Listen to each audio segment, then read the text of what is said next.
रामपुर नाम का एक छोटा सा गांव था। दिवाली के त्योहार पर इस गांव के घरों में मोमबत्ती, दिए और बिजली के रंग बिरंगे बल्ब जगमगा रहे थे। ये क्या? आज तो गांव रंग बिरंगी रोशनियों से जगमगा रहा है। जरा जाकर देखूं तो कहीं आसमान के तारे तो नहीं उतर आए इस गांव में। ये कहते हुए भूतिया टूनी चिड़िया की आत्मा गांव में आ जाती है।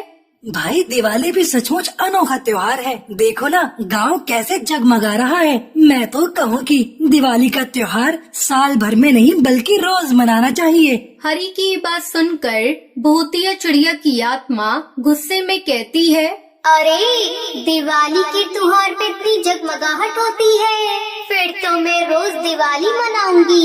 रोज इस गांव के आसमान में रात को जितनी भी तारे चमकते हैं उन सबको चुराऊंगी और अपने घर पर सजाऊंगी। फिर तो मेरे घर रोज दिवाली होगी। उसके बाद भूतिया टूनी चिड़िया की आत्मा पहाड़ी पर बने अपने घर जाती है और वहां जाते ही आसमान पर रहने वाले भूतिया टुन्नू चिड़ा की आत्मा को फोन मिलाती है।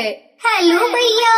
हेलो छोटी, कैसी हो बहना? कहो, कैसे याद किया? भैया, क्या आप आसमान से कुछ तारे तोड़कर मेरे पास भेज सकते हो? अरे छोटी, ये कौन सी बड़ी बात है। आज ही अपने दोस्त राहु से कहकर तारे भिजवा देता हूँ। पर मुझे तो रामपुर गांव के ऊपर चमकने वाले तारे चाहिए भैया, ताकि मेरे घर रोज रात दिवाली की जगमगाहट रहे और उस गांव में अंधेरा छा जाए। ठीक है छोटी, मैं तुम्हें वही तारे भिजवा देता हूँ। अब तो खुश? हाँ भैया, मैं बहुत खुश हूँ। फिर रामपुर गांव के ऊपर चमकने वाले सारे तारे उसके पास भिजवा देता है और वो उन सब तारों को अपने घर के ऊपर सजा देती है।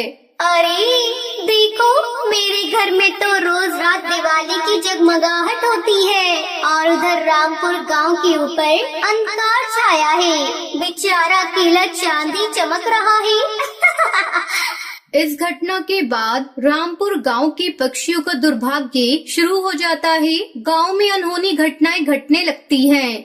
हमारे गांव के तो ग्रह ही खराब चल रहे हैं भाई। मौत पर मौत हो रही है। दिवाली के 5 दिनों में 5 पक्षी मर चुके हैं। रात आसमान में भी चांद ही दिखाई देता है, सितारे तो गायब हो गए हैं। गांव वालों को परेशान देखकर भूतिया टूनी चिड़िया की आत्मा बहुत खुश होती है। मूर्ख गांव वालों, जितना रोना है रो लो, तुम्हारा कुछ नहीं होने वाला, क्योंकि तुम्हारे भाग्य के सब सितारे तो मैंने चुरा लिए हैं। इसके कुछ ही दिन बाद एक पहुँचे हुए बाबा गांव में आते हैं। बाबा जी, हम सब गांव वाले बड़े संकट से गुजर रहे हैं। अगर समाधान हो तो बताओ, बड़ी कृपा होगी आपकी। ये कहकर वो बाबा को सब सच बता देते हैं। तुम सब गांव वालों के भाग्य के सितारे एक भूतिया चिड़िया की आत्मा ने चुरा लिए हैं। तुम्हारे गांव के ऊपर चमकने वाले सारे सितारे अब उसके घर में चमकने लगे हैं। बाबा जी, क्या सितारों को वापस लाने का कोई उपाय नहीं है? कल पूर्णिमा की रात है। तुम सब गांव वाले उपवास रखो और चंद्रमा की पूजा करके उसे जल अर्पण करो। अगर चंद्र देव खुश हो गए तो सब सितारे अपनी जगह वापस आ जाएंगे और सबका संकट टल जाएगा। फिर इस भूतिया चिड़िया की आत्मा का क्या होगा बाबा? चंद्रदेव की शक्ति से वो भी अपने आप गायब हो जाएगी। फिर अगले दिन पूर्णिमा को गांव के सभी पक्षी उपवास रखकर चंद्रमा की पूजा अर्चना करते हैं और फिर उन्हें जल अर्पण करते हैं। इस तरह चंद्रमा प्रसन्न हो जाते हैं और गांव वालों के भाग्य के सितारे वापस से गांव में आकर चमकने लगते हैं। साथ ही भूतिया चिड़िया की आत्मा भी हमेशा के लिए गायब हो जाती है।